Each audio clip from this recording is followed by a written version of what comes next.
इस आदमी को भरे बाजार में कुत्ते की मौत मारनी चाहिए, क्योंकि ये इंसान नहीं, एक जानवर है। ये एक सीरियल किलर है जो लोगों को सिर्फ मजे के लिए मारता है। हर रात ये दरिंदा सुनसान रास्तों पर घात लगाकर किसी भी आने जाने वाले को बेहद बेरहमी से मार देता है। यहाँ तक कि जब इसे अदालत में कटघरे में खड़ा किया गया तब भी इसने कानून को कूड़े से ज्यादा कुछ नहीं समझा। लेकिन इस दुनिया में हर चीज का एक अंजाम होता है। इस बार इस कातिल ने गलती से एक ऐसे इंसान से पंगा ले लिया जो खुद मौत का दूसरा नाम है। वो कोई और नहीं बल्कि डोंग ली है, कोरिया की अंडरवर्ल्ड में जिसका नाम सुनते ही बड़े बड़े गैंग कांप उठते हैं। अब सवाल ये है, जब ये सीरियल किलर खुद मौत से टकराएगा तो उसे कितनी भारी कीमत चुकानी पड़ेगी। चलिए फिल्मेरा के साथ पूरी फिल्म देखते हैं। यकीन मानो फिल्म जबरदस्त और सुपर एंटरटेनिंग है।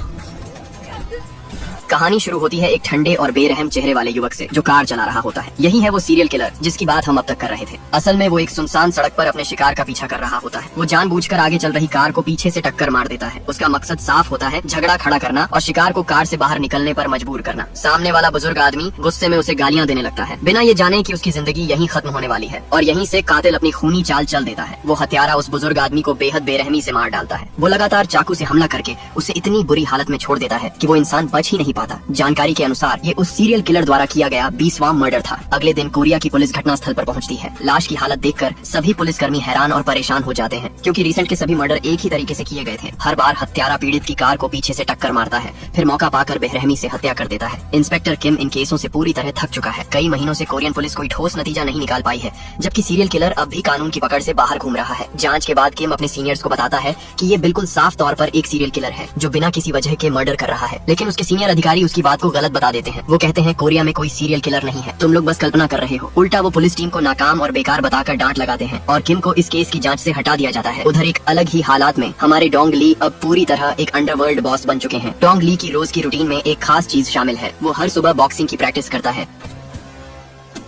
लेकिन जिस पंचिंग बैग पर वो मुक्के बरसाता है उसके अंदर रेत नहीं बल्कि उसके गैंग का एक मेंबर होता है। जो भी उससे गद्दारी करता है उसे बहुत भारी कीमत चुकानी पड़ती है। आज के समय में डोंग ली की हैसियत अंडरवर्ल्ड के सबसे बड़े लीडरों में से एक की है। अकेले उसके हाथ में कई इलाके और बड़े बड़े धंधे हैं। एक दिन इलाकों के बंटवारे को लेकर एक मीटिंग होती है, लेकिन दूसरी गैंग का लीडर डोंग ली को हल्के में लेता है। जब डोंग ली का एक आदमी उसकी तरफ से बोलता है तो वो बदतमीज लीडर उसके चेहरे पर पानी फेंक देता है और डोंग ली को ये कहकर बेइज्जत करता है कि उसे अपने आदमियों को संभालना नहीं आता। तभी डोंग ली खुद आगे बढ़ता है। वो अपने ही आदमी को एक घूंसा मारकर समझा देता है कि कब बोलना है और कब नहीं। लेकिन वो दूसरी गैंग के लड़के को भी नहीं छोड़ता और उसका दांत निकाल देता है। सब समझ जाते हैं कि डोंग ली से उलझना कितना महंगा पड़ सकता है। वो उस आदमी का दांत एक ग्लास में डाल देता है। डर के मारे सामने वाले गैंग का लीडर चुपचाप गिलास उठाकर पी जाता है। इसके बाद इलाकों का समझौता बिल्कुल शांति से पूरा हो जाता है। उस रात डोंग ली अकेले घर लौटने का फैसला करता है। वो बिना किसी बॉडीगार्ड के गाड़ी चलाता है, लेकिन एक सुनसान सड़क पर अचानक एक दूसरी कार उसकी गाड़ी को पीछे से जोरदार टक्कर मार देती है। असल में वो सीरियल किलर शिकार की तलाश में था और इस बार उसका अगला निशाना खुद डोंग ली था। टक्कर के बाद जब उसे लगता है कि कार को ज्यादा नुकसान नहीं हुआ है तो डोंग ली शांति से बाहर निकलता है। डोंग ली उसे माफ करने ही वाला था, लेकिन जैसे ही उसने दूसरी तरफ मुंह घुमाया अचानक सीरियल किलर ने चाकू निकाला और डोंग ली पर लगातार कई वार कर दिए। लेकिन डोंग ली बहुत ताकतवर था, इसलिए उसने समय रहते हालात पलट दिए। दोनों के बीच जबरदस्त हाथापाई शुरू हो जाती है। डोंग ली लगातार जोरदार हमले करता है और अंत में सीरियल किलर के सीने पर एक गहरी चोट पहुंचा देता है। स्थिति बिगड़ती देख सीरियल किलर तेजी से अपनी गाड़ी में बैठता है, डोंग ली को जोरदार टक्कर मारता है और मौके से भाग निकलता है। ऐसा लगता है कि अब सब खत्म हो गया, लेकिन समय रहते डोंग ली को अस्पताल पहुंचा दिया जाता है और उसकी जान बच जाती है। इधर डोंग ली के आदमियों को लगता है कि ये सब पहले वाले गैंग लीडर की साजिश है। गुस्से में वो लोग उसके इलाके में जाकर तोड़फोड़ मचा देते हैं। सच में ऐसे भाई पूरी तरह वफादार होते हैं। उधर सीरियल किलर की हालत काफी खराब हो जाती है। डोंग ली के वार से उसके सीने में गंभीर चोट लगी होती है। दर्द सहते हुए वो खुद ही अपने जख्मों को संभालने की कोशिश करता है। उसी समय एक बुजुर्ग आदमी गलती से वहाँ से गुजरता है और वो भी उस किलर का शिकार बन जाता है। अगले दिन डोंग ली की हालत काफी सुधर जाती है। वो अपने एक आदमी से कहता है कि कल का हमला उस पुराने गैंग लीडर ने नहीं करवाया, क्योंकि जिस शख्स से उसका सामना हुआ था उसकी लड़ने की स्टाइल किसी आम गुंडे जैसी नहीं थी। डोंग ली को उस आदमी के कार का नंबर याद था। वो तुरंत नंबर लिखता है और अपने आदमियों को जाँच के लिए भेज देता है। जब पुलिस अफसर किम को ये खबर मिलती है कि एक अंडरवर्ल्ड डॉन पर चाकू से हमला हुआ है तो वो काफी हैरान हो जाता है। वो सीधे डोंग ली से मिलने जाता है ताकि घटना की जानकारी और बयान ले सके, लेकिन डोंग ली एक भी सुराग देने से मना कर देता है। उसका मानना है कि कोरियन पुलिस बस नाम की है, काम की नहीं। इससे किम और भी ज्यादा नाराज हो जाता है और खुद ही जांच शुरू करने का फैसला करता है। जब वो डोंग ली की कार देखता है तो पाता है कि कार का पिछला हिस्सा बुरी तरह टूटा हुआ है। यहीं से उसे पूरा यकीन हो जाता है कि ये सब किसी सीरियल किलर का ही काम है। दूसरी तरफ अंडरवर्ल्ड का डॉन होते हुए भी एक सड़क छाप गुंडे से हमला झेलना डोंग ली की इज्जत को काफी नुकसान पहुंचा चुका होता है। इतना ही नहीं, पहले वाला गैंग लीडर खुद डोंग ली के पास आकर शिकायत करता है। वो कहता है कि तुम्हारे लोगों ने मेरे इलाके में गलतफहमी में तोड़-फोड़ की है, इसका हर्जाना तुम्हें देना होगा। वो डॉन ली का मजाक उड़ाते हुए कहता है, अगर मैं इतना बड़ा डॉन होता और मेरे साथ ऐसा होता तो मैं तो शर्म से खुदकुशी कर लेता। ये सुनकर डॉन ली अंदर ही अंदर उबल रहा होता है, लेकिन हालात बिगड़ने से बचाने के लिए वो खामोशी से सब सह लेता है। उधर किम अपने सीनियर अफसर से इजाजत मांगता है कि डॉन ली को हिरासत में लेकर पूछताछ की जाए। उसका मानना है कि यही एक तरीका है जिससे सीरियल किलर तक जल्दी पहुंचा जा सकता है, लेकिन उसका सीनियर इस प्रस्ताव को सीधे ठुकरा देता है, क्योंकि असल में वो चुपचाप डॉन ली के साथ गलत धंधों में शामिल है। अब किम अकेला पड़ चुका है और दूसरी तरफ सीरियल किलर अब भी खुलेआम घूम रहा है। अब सीरियल किलर फिर से रात के शिकार पर निकल चुका है। इस बार एक सुनसान सड़क पर उसका शिकार बनता है। एक ट्रक ड्राइवर अंकल जो माल लोड होने का इंतजार कर रहे होते हैं, और इस तरह एक और बेगुनाह इंसान बिना वजह मार दिया जाता है। जब किलर ट्रक के अंदर चढ़ता है तो वहाँ उसे एक जन्मदिन का केक पहले से रखा हुआ मिलता है। असल में वो बदकिस्मत ड्राइवर घर लौटकर अपनी बेटी का जन्मदिन मनाने वाला था, लेकिन किस्मत को कुछ और ही मंजूर था। सीरियल किलर केक खोलकर उसे बेहद बेरहमी से खाने लगता है। इसी दौरान ट्रक के अंदर एक और आदमी मौजूद होता है। किलर उसकी तरफ देखता है और चेहरे पर खौफनाक मुस्कान आ जाती है। अब उस आदमी का अंजाम क्या हुआ होगा ये तो सब समझ ही सकते हैं। किलर उसे भी मार देता है और भागते समय उसका चाकू गलती से सड़क किनारे गिर जाता है। अगले दिन डोंग ली एक महिला आर्टिस्ट से सीरियल किलर का चेहरा बनवाता है। वाकई उसकी कला कमाल की होती है। तस्वीर हाथ में लेकर डोंग ली अपने आदमियों को हर जगह छानबीन के लिए भेज देता है, लेकिन दूसरी तरफ ये अफवाह फैल चुकी होती है कि डोंग ली पर किसी ने जानलेवा हमला किया था। इसी वजह से उसकी इज्जत और रुतबा लगातार गिरता जा रहा होता है। कई बिजनेस पार्टनर उसके साथ मिलकर इन्वेस्टमेंट करने से पीछे हट जाते हैं। अगर यही हाल रहा तो डोंग ली का साम्राज्य ज्यादा दिनों तक टिक नहीं पाएगा। उसके आदमियों को सड़क किनारे वही चाकू मिल जाता है जो सीरियल किलर वारदात के बाद गिरा गया था। उस चाकू को देखकर डोंग ली का गुस्सा और भी भड़क उठता है और फिर अगले ही दिन डोंग ली और पुलिस अफसर किम एक समझौते पर पहुंचते हैं। दोनों मिलकर उस सीरियल किलर को किसी भी कीमत पर पकड़ने का फैसला करते हैं। डोंग ली सारे पुख्ता सबूत पुलिस को देने के लिए तैयार हो जाता है। अब एक तरफ है कानून और दूसरी तरफ अंडरवर्ल्ड की ताकत, और बीच में है एक दरिंदा। लेकिन एक शर्त भी होती है, जो भी पहले सीरियल किलर को पकड़ेगा उसे सजा देने का पूरा अधिकार होगा। किलर का स्केच मिलते ही किम अपने सभी साथियों को अलग अलग इलाकों में जांच के लिए भेज देता है, लेकिन सीरियल किलर पकड़े जाने से पहले ही डोंग ली एक और ज्यादा खतरनाक साजिश रच देता है। वो अपने आदमियों को सीरियल किलर का वही चाकू देता है और उसी से पहले वाले गैंग लीडर को मरवा देता है। उसका मकसद साफ होता है, एक तरफ अपना बिजनेस दुश्मन खत्म करना और दूसरी तरफ सारा इल्जाम सीरियल किलर पर डाल देना। अगले दिन पुलिस मौके पर पहुंचती है। एक बड़े अंडरवर्ल्ड डॉन की मौत पूरे पुलिस डिपार्टमेंट को हिला देती है। न्यूज में खबर चलती है कि सीरियल किलर के चाकू से गैंग लीडर की हत्या हुई है। उसी टाइम सीरियल किलर एक ढाबे में बैठा टीवी पर खुद को फंसाया जाता देखता है। वो अंदर ही अंदर गुस्से से उबलने लगता है। उसी रात डोंग ली मजाकिया अंदाज में उस गैंग लीडर की अंतिम यात्रा में पहुंचता है। वहीं एक कोने से सीरियल किलर नफरत भरी नजरों से डोंग ली को देखता है, लेकिन उसका मकसद वहाँ डोंग ली को मारना नहीं होता। वो चुपचाप मरे हुए डॉन के आदमियों को एक चिट्ठी देता है जिसमें लिखा होता है, तुम्हारे बॉस को डोंग ली ने मेरे चाकू से मरवाया है। फ्यूनरल के बाद सीरियल किलर फिर से रात के शिकार पर निकल पड़ता है और लगातार निर्दय तरीके से लोगों को मारता रहता है। दूसरी तरफ डोंग ली और पुलिस किम सबूत ढूंढ ही रहे होते हैं, लेकिन तभी एक बड़ा बवाल खड़ा हो जाता है। मरे हुए गैंग लीडर के आदमी बदला लेने के लिए डोंग ली पर टूट पड़ते हैं।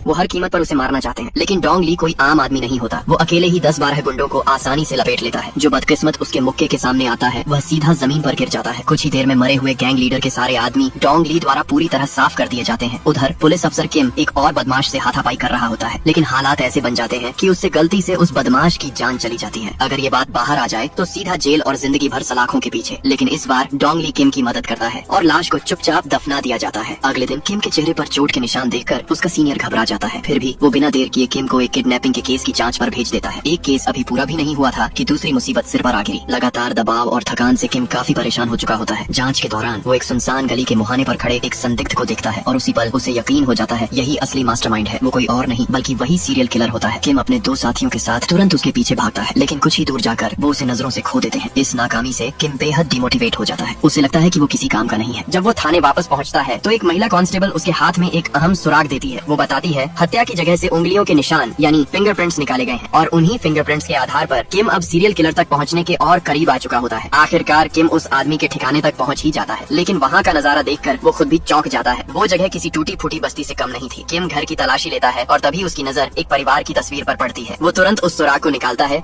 जो पहले डोंग ली ने भेजा था और उस तस्वीर वाले आदमी से मैच करता है। नतीजा 100% मैच। अब कोई शक नहीं बचता। किम तुरंत सीरियल किलर मिल जाने की वॉइस रिकॉर्डिंग डोंग ली को भेजता है। रिकॉर्डिंग सुनते ही डोंग ली पक्के यकीन से कहता है, हाँ यही वो हरामी है। यहीं से फिल्म अपने क्लाइमेक्स की ओर तेजी से बढ़ने लगती है। उसी रात डोंग ली अपने सारे आदमियों को फिर से इकट्ठा करता है। हर आदमी के हाथ में सीरियल किलर की एक एक तस्वीर होती है। आदेश साफ होता है, ढूंढो और जिंदा पकड़ो, और जो इस मिशन को सफलता से पूरा करेगा उसे डोंग ली की तरफ से इनाम मिलेगा। अब सवाल ये था, जब उस शैतान की पहचान सबके सामने आ चुकी है तो उसका अंजाम आखिर होगा कैसा। डोंग ली के आदमी शहर के हर कोने कोने में फैल जाते हैं। 60,000 से ज्यादा किराए के कमरे, हजारों संदिग्ध जगहें, पूरी बस्ती, सब कुछ छान मारा जाता है। लेकिन हैरानी की बात ये थी कि इतनी खोजबीन के बाद भी सीरियल सीरियल किलर कहीं नहीं मिलता। मगर जैसा कहा जाता है हर चीज का एक वक्त होता है और उसका वक्त अब धीरे धीरे करीब आ रहा था। अगले दिन डोंग ली सड़क किनारे अपनी गाड़ी का इंतजार कर रहा होता है। तभी उसकी नजर एक कॉलेज की लड़की पर पड़ती है जो तेज बारिश में भीग रही होती है। डोंग ली एक पल भी नहीं सोचता और चुपचाप अपनी छतरी उस लड़की को दे देता है। बाहर से भले ही वो डरावना लगता हो लेकिन अंदर से उसका दिल काफी नरम होता है। उसी समय किम वहाँ पहुँचता है और लड़की से कहता है इस आदमी से दूर रहो, ये एक अंडरवर्ल्ड डॉन है। लड़की डोंग ली को देखती है और हंसते हुए कहती है डॉन से ज्यादा तो ये बॉडीगार्ड जैसे लगते हैं। ये सुनकर डोंग ली खुद भी हंसी रोक नहीं पाता। थोड़ी देर बाद वो लड़की डोंग ली को धन्यवाद कहकर बस में बैठ जाती है और घर चली जाती है। उसी रात डोंग ली और सारे भाई लोग जमकर खाते पीते हैं। इतनी मस्ती होती है कि किम और उसके दोनों साथी ये तक भूल जाते हैं कि वो पुलिस वाले हैं। लेकिन खुशी का ये माहौल ज्यादा देर तक नहीं टिकता। अचानक टीवी न्यूज पर ब्रेकिंग खबर चलती है, आज फिर एक हत्या हुई है और मरने वाली कोई और नहीं, वही कॉलेज की लड़की जिसे दोपहर में डोंग ली ने छतरी दी थी। रिपोर्टर बताता है उस लड़की के पेट में 10 से ज्यादा बार चाकू घोंपा गया था। ये सुनते ही डोंग ली और किम दोनों का खून खौल उठता है। डोंग ली तुरंत अपने सारे आदमियों को ऑर्डर देता है कि आज ही उस कमीने को ढूंढो, क्योंकि उसने अभी अभी मर्डर की है, वो ज्यादा दूर नहीं गया होगा। लेकिन शहर की सड़कें लोगों से भरी हुई थीं, ऐसी भीड़ में उसे ढूंढना लगभग नामुमकिन था। इसके बाद डोंग ली और उसके आदमी एक सुनसान सड़क पर घात लगाकर खड़े हो जाते हैं। लेकिन सीरियल किलर को पहले ही एहसास हो जाता है कि उसे ट्रैक किया जा रहा है। वो पूरा एक्सीलेटर दबाता है और तेज रफ्तार में भाग निकलता है। डोंग ली और किम तुरंत पीछे लग जाते हैं। ये पीछा इतना खतरनाक होता है कि कुछ ही देर में 3 गाड़ियां आपस में जोरदार टक्कर मारती हैं। सबके सिर घूम जाते हैं। लेकिन उस अफरा तफरी के बीच सीरियल किलर फिर से भाग निकलता है। डोंग ली और किम जान की बाजी लगाकर उसके पीछे दौड़ते हैं, क्योंकि अब उसे एक और मौका देना बहुत खतरनाक था। तभी अचानक सीरियल किलर घात लगाकर डोंग ली के एक आदमी पर हमला करता है। वो आदमी मौके पर ही मारा जाता है। जब डोंग ली वहाँ पहुँचता है तब तक बहुत देर हो चुकी होती है। मरता हुआ आदमी आखिरी ताकत से उंगली उठाकर बताता है सीरियल किलर किस दिशा में भागा है। अब कोई रास्ता नहीं बचता। डोंग ली दांत भींचकर उस हैवान के पीछे अकेले दौड़ पड़ता है, क्योंकि अब ये सिर्फ बदला नहीं, इंसाफ का सवाल बन चुका था। उस सीरियल किलर के खून के निशान का पीछा करते हुए डोंग ली सीधे एक बियर बार में पहुंच जाता है। वो हर कमरे की जांच करता है। अंदर लोग हंस रहे होते हैं, मस्ती में डूबे होते हैं, लेकिन कुछ तो गड़बड़ लगती है। डोंग ली दोबारा ध्यान से देखता है तो पाता है एक कोने में 2 लड़कियां डर के मारे रो रही हैं और अंदर ही सीरियल किलर एक और लड़की को बंधक बनाए खड़ा है। उसे भी फील हो जाता है कि आज उसकी कुटाई होने वाली है। अगले ही पल डोंग ली दरवाजा तोड़कर अंदर घुसता है और सीधे उस किलर पर मुक्कों की बारिश कर देता है। एक भी बार खाली नहीं जाता। बिना किसी रहम के वो उसे जमीन पर गिरा देता है। किलर वहीं बेहोश हो जाता है। डोंग ली गुस्से में उसे रास्ते भर घसीटते हुए अपने अड्डे पर ले जाता है। खून उगलने के बाद भी वो हैवान हंसने की कोशिश करता है। ये देखकर डोंग ली और भी भड़क जाता है। वो सोचता है ऐसे दरिंदे जिंदा रहने के लायक नहीं है। लेकिन जब वो उसे खत्म करने ही वाला होता है तभी पुलिस ऑफिसर किम वहाँ पहुँच जाता है। वो डोंग ली को पीछे धक्का देता है और सीरियल किलर को गिरफ्तार कर लेता है। कुछ ही देर में खबर फैल जाती है सीरियल किलर पकड़ा गया। पूरा देश हिल जाता है। मीडिया भी हॉस्पिटल पहुँच जाती है। किलर पूरी तरह शांत दिखता है, न डर न पछतावा। वो सारे आरोपों से इनकार कर देता है। पुलिस के पास ठोस सबूत नहीं होते, सिर्फ एक चाकू के आधार पर उसे दोषी ठहराना नामुमकिन था। किम बेबस हो जाता है। उसे भी लगता है काश डोंग ली ने उसे वहीं खत्म कर दिया होता। कोर्ट में सीरियल किलर बेफिक्र बैठा रहता है, न गवाह न सबूत। कानून कुछ नहीं कर पाता। वो कोर्ट में भी हंसता है। लेकिन तभी अचानक डोंग ली कोर्ट में आ जाता है। वो सारे सबूत और पूरी कहानी जज के सामने रख देता है। वो बताता है लड़ाई के दौरान उसने किलर को सीने में वार किया था। पुलिस जांच करती है और सब सच निकलता है। इसके अलावा वो एक पत्र भी दिखाता है जो सीरियल किलर ने पहले भेजा था। हैंड राइटिंग पूरी तरह मैच हो जाता है। अब किलर के पास बचने का कोई रास्ता नहीं। आखिरकार कोर्ट उसे मौत की सजा सुनाता है। वहीं डोंग ली भी कानून तोड़ने के कारण जेल जाने को तैयार हो जाता है। जब वो जेल पहुंचता है तो सारे कैदी उसे इज्जत से देखते हैं और सीरियल किलर उसे देखकर पीला पड़ जाता है, क्योंकि किम ने जानबूझकर उन्हें एक ही सेल में रखा था ताकि डोंग ली उस मासूम लड़की के लिए इंसाफ ले सके। अब डोंग ली उसके साथ क्या करेगा ये तो हम पहले से ही जानते हैं। अगर आपको ये मूवी अच्छी लगी हो तो 5 स्टार में से आप इसको कितने देंगे कमेंट में जरूर बताइएगा। हो सके तो वीडियो को हाइप जरूर करें और वीडियो को लाइक करके चैनल को सब्सक्राइब भी जरूर कर दें।